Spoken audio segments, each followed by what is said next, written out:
Hey everybody, it's Eric J. Olson once again for our Lunchtime Live. And today I'm super excited because this is the first time that I've been able to have a conversation with Jen Lehner after listening to her for several years on her flash briefing. So hey Jen, welcome to the Lunchtime Live. Hey, Eric, it's so good to be here. So I gave people a little bit of a hint about some of the things, or at least one of the things that you do. Why don't you just kind of explain some of the things that you do and what you're into? Sure. Well, I am a digital marketing and systems strategist, and I basically help people grow their business by using various online tools, but also by building smart systems into their businesses and including helping them to hire virtual assistants overseas who are affordable and who can grow with their business, who stay with their business for years and years. It's one of my favorite things to talk about these days. Yeah, I'm a course creator and I have a small group coaching program. So that's it. Cool. Cool. So I didn't know about you tied into VAs. I know you've talked about VAs several times on your show. I think you have two yourself. Is that Yep. right? Mhm. Yeah. So when you help people get VAs, is it like associated with the work that you do, or is it for anything that someone could want? Um, no. So basically I teach people. I have a very, very step-by-step specific system, and it's for anybody in any industry. So the people who work through the program are from every industry. I have accountants and lawyers, but I have course creators and coaches, and it's really anybody who needs extra help but doesn't really want to go into, the hole. Yeah. And that's really the catch 22. Typically, when you want to find, you're a small business solopreneur, you want to find someone to help you. You're looking at minimally $20, $25 an hour. And most solopreneurs, it's like by the time they just say to themselves, well, if I'm going to give them 5 hours worth of work, I might as well just do it myself, Hmm. And so then you're stuck in this hamster wheel. So the system that I've created makes it so you can hire overseas really inexpensively, but a lot of people haven't had success with that in the past because they end up with inconsistent work. People just ghost them. They really aren't qualified. And then it does end up also being more trouble than it's worth. So the system that I set up is really pretty much foolproof so that it's automated and that by the time you do get someone to the interview, you've weeded out all the people who aren't qualified. And so to answer your question, it really works for anybody in any space. The system is the same. Very cool. That's awesome. Yeah, we have a VA that we use as well to help with some social media and some other things, and it's fantastic.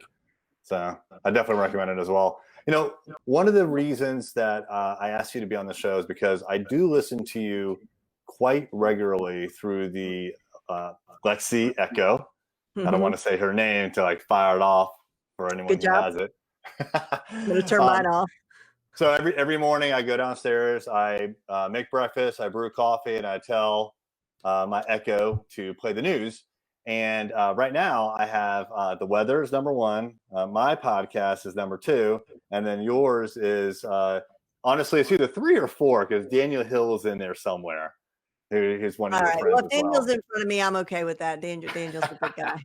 But one of the things that I love about your podcast is that number one, or your flash briefing, is that it comes out really pretty early in the morning. It seems like I don't know exactly what 7:30. time. 7:30. Okay, so it's almost always up to date when I ask for the news, which is really nice. And you also haven't pod faded, meaning like you just haven't stopped. I haven't noticed any breaks if there have been any, which means that the consistency for me is just fantastic. I know that if I subscribe to you, you're going to be there like every single day, and even on the weekends you have a weekend edition. So like, how did you even get started doing what you do right now? I think, well, for the flash briefings, and I think you're the same way. Like I just love, I love this stuff. So I'm always keeping my eye out for what's new, what's coming. And when I learned about flash briefings, I'm like, this is pretty cool. And I didn't really I was like, what can I talk about? I'll Hmm. just do the news. Okay. Cause like, I'm like, great. I don't have to create something new. I'll just do the news. Like that makes sense. So I started doing the news for social media, and online, everything that has to do with social media, online marketing, online business building. And, and it worked out so well because, and the way that I'm able to stay on top of things is because of the virtual assistant situation, they're awake when I'm asleep. And so they're scouring all the news for me. And then when I wake up, they've put all the notes are on a Google Doc. I edit it to take out the stuff that works, doesn't work, whatever. I just spend a couple of minutes doing that, and I press record, and I'm done. Now, initially though, when I started doing them, I'm like, oh my gosh, what have I done? I did them it was like for a couple of weeks, and I got my first and only 1-star review. And the person said, really good information, but I'm hearing the same thing every day. And that's when I was doing them. I would start at the very beginning once a I, week. Then I hmm realized, oh yeah, if you don't update them, people are going to hear the same thing every day for however long until you update it, or they're going to get a message that says there's no new content today Oh, from yeah. Front Row Entrepreneur, right? So I was like, oh, okay, all right, I got to do this every day. And then I was like, oh, I got to do this every day. What was I thinking? But I just kept on, and I just kept on, and it was a bit of a slog, and at first, but then it ended up actually just bringing so much good stuff to me that I wasn't expecting. You want me to tell you what that is? Absolutely. Let's hear it. Yeah. Okay. So first of all, it was like getting up and having to do this every single morning was like, wow, if I don't do anything else in my day, I have created content. Hmm. I have done, I can check that off. I've put something out in the world. And of course, we repurpose it a number of different ways. So that one thing now is really it's creating sort of a lot of behind the scenes stuff that maybe you can't see immediately, but it's happening. And then slowly, and my call to action is usually for people to join my free group, and I start noticing the numbers starting to increase. So there's that obvious benefit that starts to happen over time, and then people start leaving reviews, and it's like, wow, people are really listening.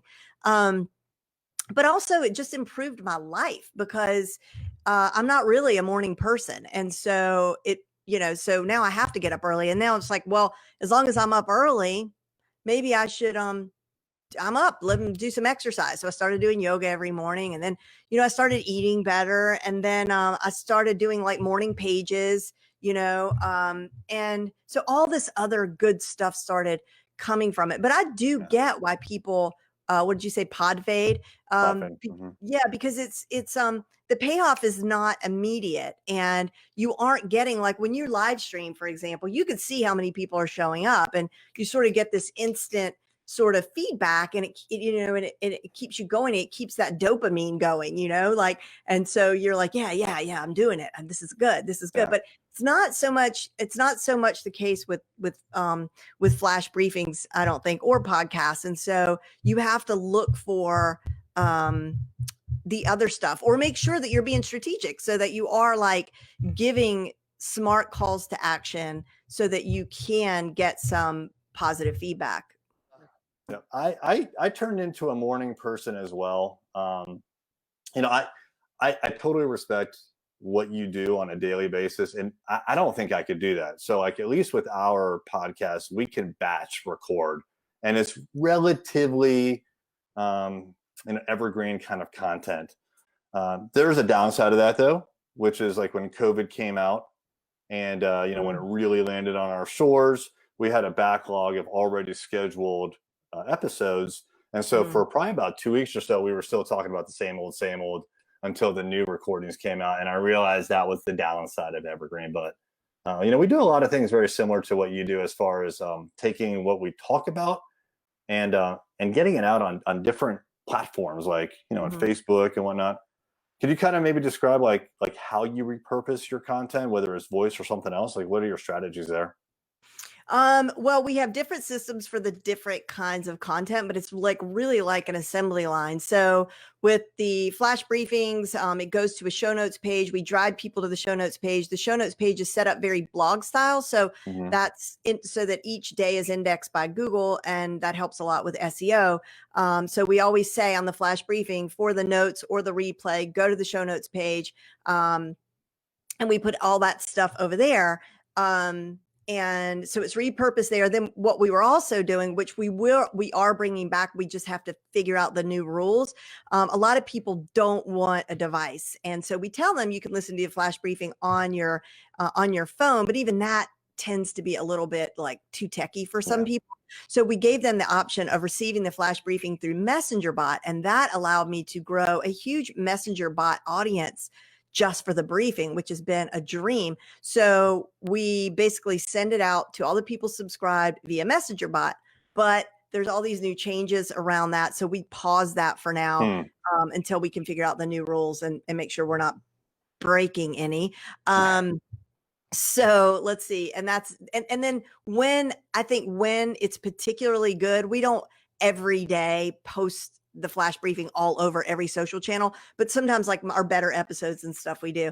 And then everything else, like our live stream, gosh, we turn them into audiograms. We make sure and add, captioning. We put it on YouTube. We add them to our stories. But Mhm. I have a whole content creation system. It's the Front Row CEO content um, creation system. And it basically is strategic in that you reverse engineer things. So for example, I mean, this is separate from the flash briefing because that's just the news, but like if you're promoting something, we do it quarter by quarter. So like if this quarter I'm promoting that program that I mentioned to you about hiring VAs. So like that's going to launch September 2nd. So I have to look backwards and say, okay, what do people need to believe is true before they ever press the button to buy this, right? It's not just like, we launch things a lot of time. We're like, here it is. But Yes. actually, like it's a long journey of people, of educating people and getting them up to where they need to be, to where they understand, like, oh yeah, I need a VA,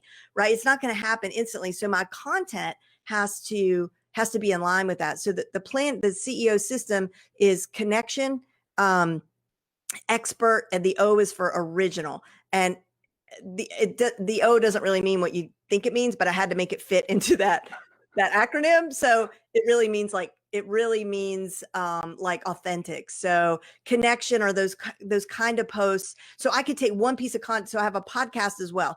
That's my anchor content. So we start with our anchor content. Maybe that's your live show. Maybe that's your blog post, whatever that is. We start with that piece of anchor content. So it's the most holistic message for the week. And so every week you have a theme that is leading to that thing in September, right? So, maybe week 1 is all about like calendar blocking, or Mhm. um, let's just say that's what it is. So I do a whole training on my podcast about calendar blocking. Then I'm going to make sure that content is extrapolated in a way that is diversified, because everybody likes to consume content differently. So I'm not just going to take that podcast and go plop, plop, plop, plop, plop all over the place. I'm going to go, okay, that was my topic for that podcast. So I need to have 2 connection posts that week.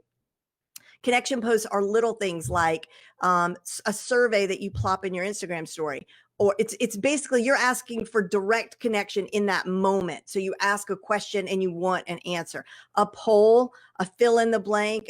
You make a list of something and then ask what's missing. So you want the people to just connect with you. That's that. Then you have 2 expert posts a week. Those are the kind of posts that position you as an expert. What you're doing right now positions you as an expert. Like you're an expert, right? Like here we see you live streaming and talking about things that you know about. You're positioning yourself as an expert. It might also be sharing a testimonial. It might be doing a live Q&A, ask me anything kind of thing. So 2 of those a week.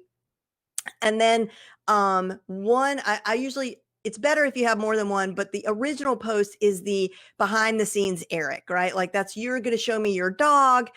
You're going to introduce us maybe to, some people go like they're comfortable just going way Mhm. right? Like we're going to see everything about everything. And some people really don't want to share their dog and their kids or anything, but there's other ways to do it. I like, you see people on live streams or on Instagram stories or Facebook stories where they've got their earbuds in, they're doing, just Sure. doing like walk and talk.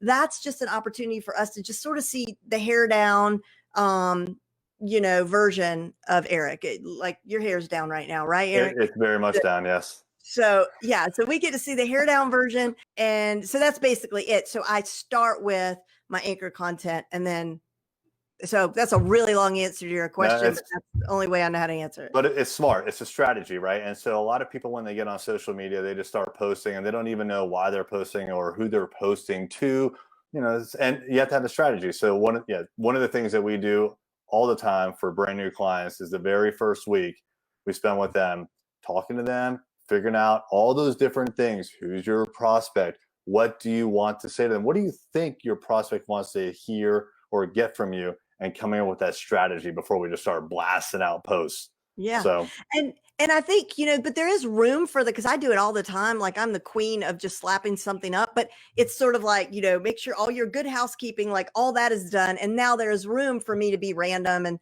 post about some movie or some thought that pops into my mind. Cause I think that's fun as well, but you got to have like the basic, like you got to have that good framework, to really be seeing the momentum that you want to see. So, yep. Thoughts on TikTok for business? Is it worth investing time and resources? I have an answer for this because I am all about this right now. And then Eric, you definitely jump in too. But so I had been very reserved. Like I had been really sitting back and like watching TikTok hard.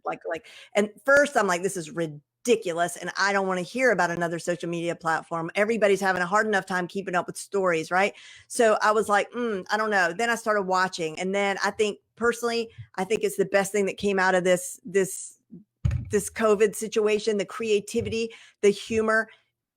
There's a couple of things I want to say about it. Number one, their algorithm is just the smartest I've ever seen because I'm not going to see 12-year-olds dancing half naked. It doesn't show me that. It shows me the content I want to see. It learns really quickly what you want to see. So I am seeing people using TikTok for business all the time. The other thing is that the ability to grow an audience right now grow an audience and get eyeballs on your content is crazy. So I have been myself trying to figure out how I'm going to use it because I don't have that nailed down yet. I'm still working on it.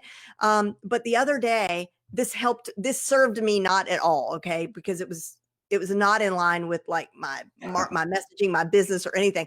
But I just did this 24-second video showing this mom book that we use in my family. It was Mother's Day. And I did a little video to show how we use it. It's like a bound book we've been using with the kids since they were little, a mom book and a dad book. And on Mother's Day and Father's Day, we just give the book to the kids and then they draw a picture or write their card or their message in there. So you can flip through it over the years and it's really awesome. Right. Very so cool. I just did a little video on that. I checked last night. I have more than 300,000 views on this piece of content. They watched the whole video. It wasn't like the way we look at Facebook.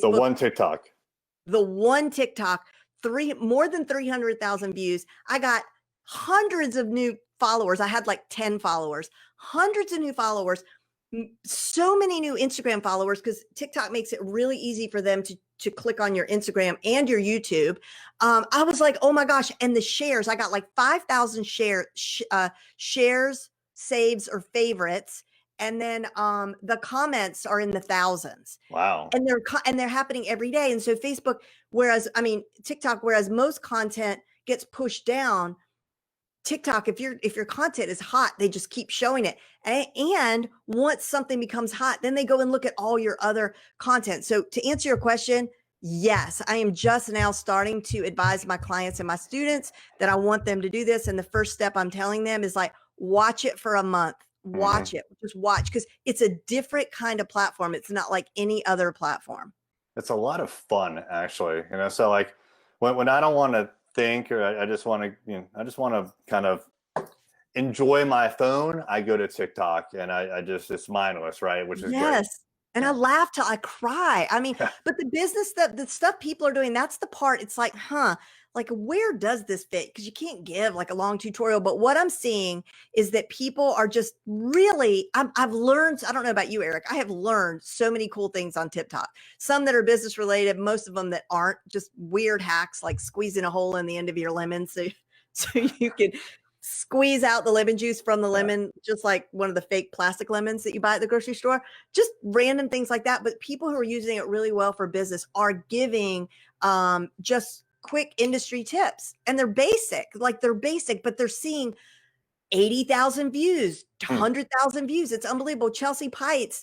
Yeah. Do you know Chelsea? I Yeah. So do. Yep. Chelsea, I was looking through, and she's good at everything she does, but I was looking at one of her earlier TikToks. At that time, she had like 1.5 million views.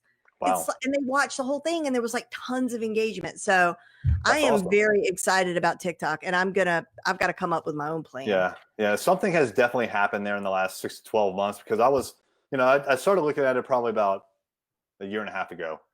And I noticed that a lot of the influencers from Instagram and other places, they had placeholder profiles, but they only had like one video, maybe two videos, and Mm-hmm. they weren't even made for TikTok at all. They were just placeholders. Like Gary Vee was one of them.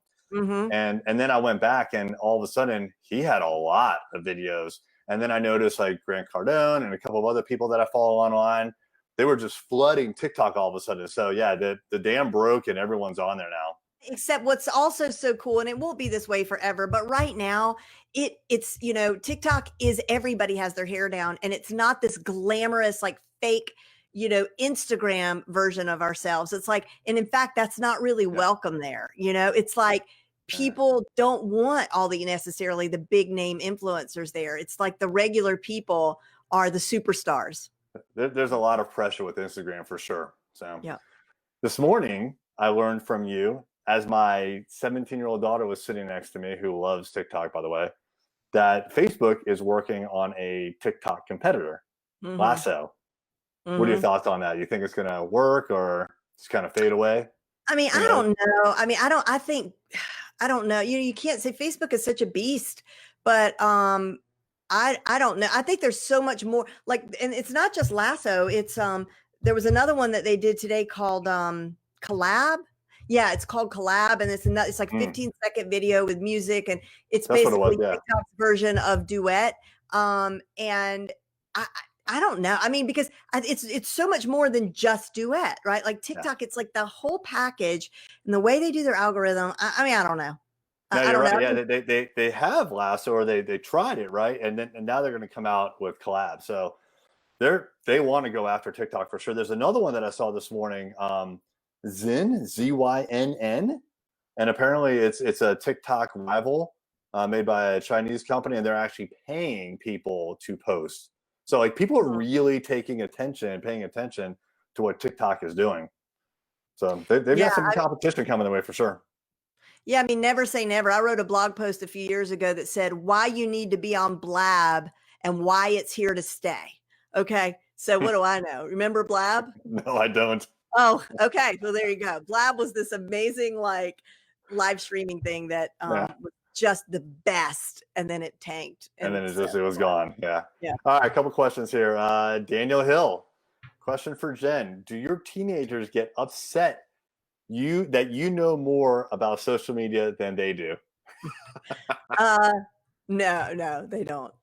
They don't get upset. They do come to me like they roll their eyes and stuff, but then they'll come to me and like ask me for some like tips and stuff. Yeah, So yeah, um, exactly. That's funny. it always comes with an eyeball roll. Of course. All right, John Roberts says this is a quarter of my morning flash briefing in one place. All right, that's pretty cool. So me and you, Oh yeah, a all of quarter of us. his Yeah. flash briefing. Let's see here.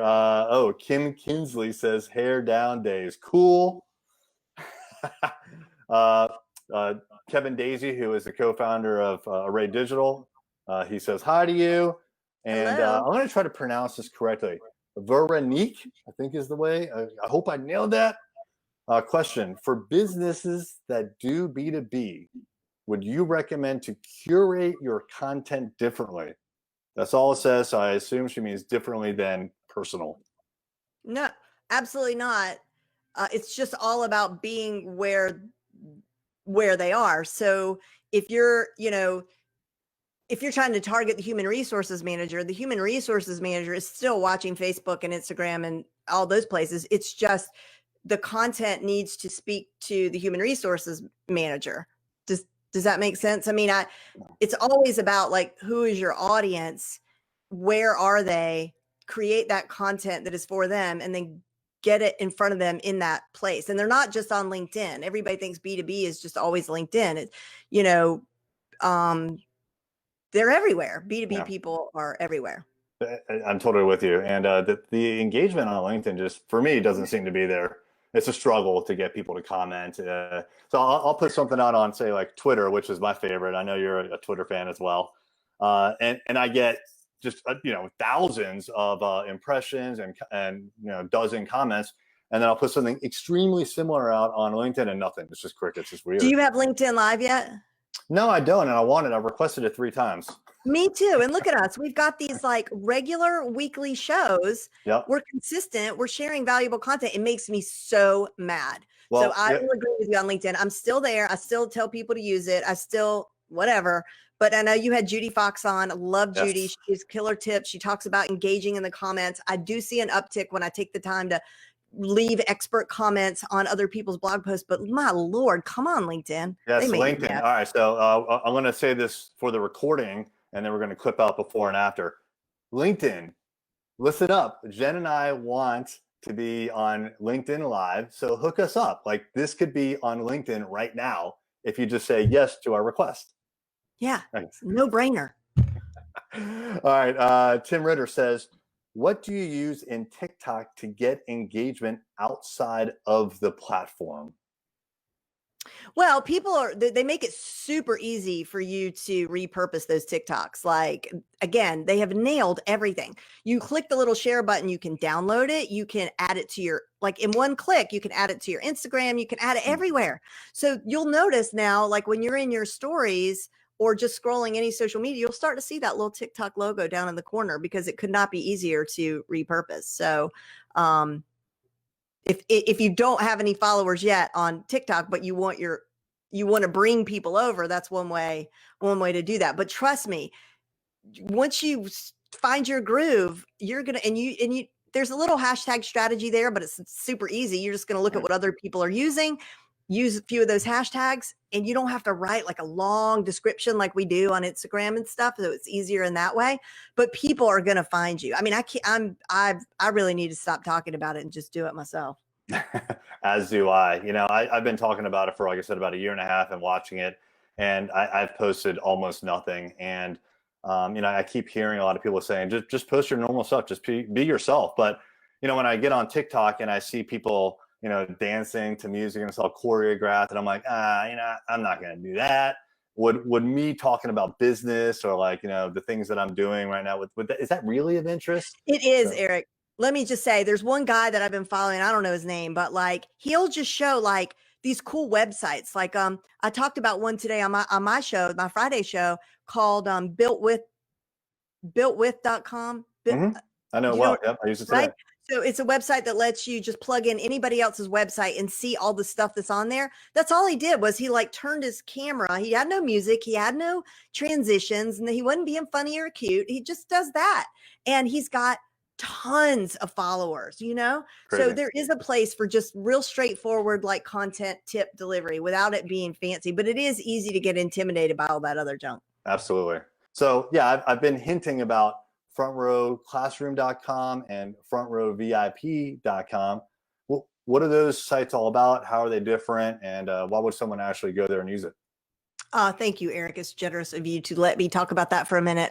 So frontrowclassroom.com is my free community where there's a lot of like free trainings and just a great community. There is really smart community, like a bunch of readers. Like on Thursday, we share what are we reading and professional development books and stuff. So a really great group of people in there. And then the private community, Front Row VIP, is a membership, a monthly membership where I do 2 live coaching calls every month where people, it's not like I just show up and go, ask me something. Because first of all, I wouldn't be very good at that.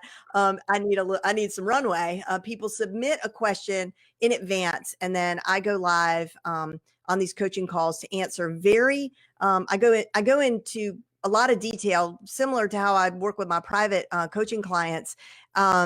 And if I don't know the answer, I find the answer, or I'll hook you up with someone who I think can help you.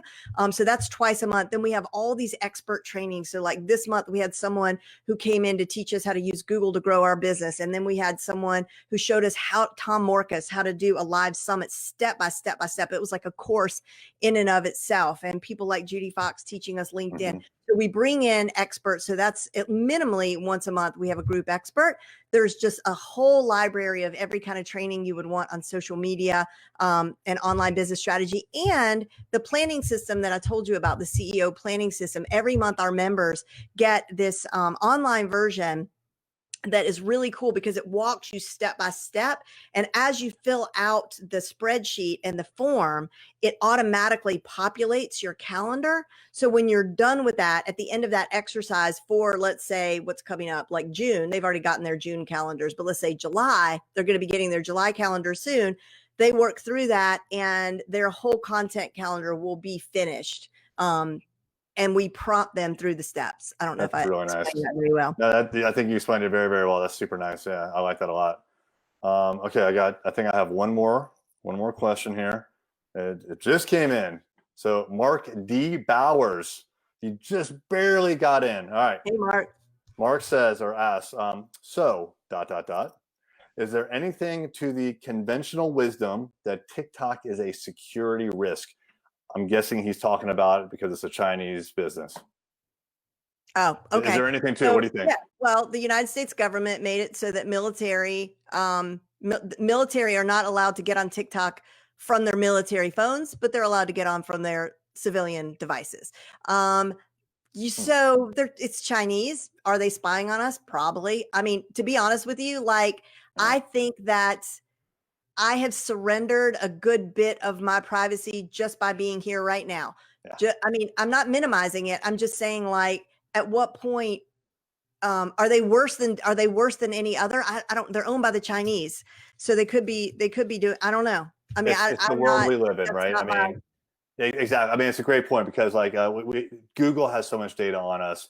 Facebook has a tremendous amount of data on us. These large holding companies for advertising companies, agencies, they have a tremendous amount of data on us, tens of thousands of pieces of data. So this one extra thing is really an issue. I mean, and here's the thing, I'm surrendered to it. That's me.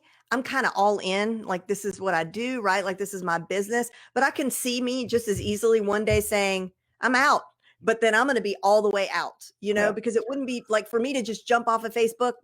They own Instagram, I would love to I would really love to just get rid of Facebook. Okay. But I can't. And so, but it's not going to do me any good to just get rid of Facebook. So when I'm out, I'm going to be all the way out. You know what? You and I are a lot alike because we both like Twitter. I'm really not a Facebook fan. I'm there because, that's just where people are. And and I've even told my staff, hey, when I'm done with this thing, you'll never hear from me again on social media. I'm going to go probably down to South Carolina somewhere, buy a farm, right? And Nice. and I'm done. It's tiring, I mean, so it's hard to keep up with all this stuff, but this is the world that we live in, and you've got if you are in business, then you have to be out there in the public eye, and you have to be on social media. And if you're not in business, if you have a career, it also really, really helps you to be out there. So yeah, you should do anything that you can to basically just get attention these days. So I appreciate it. That was a lot of fun, and thanks for coming. Thank you, Eric. This was the best hour of my day. So thank you. All right, I love that.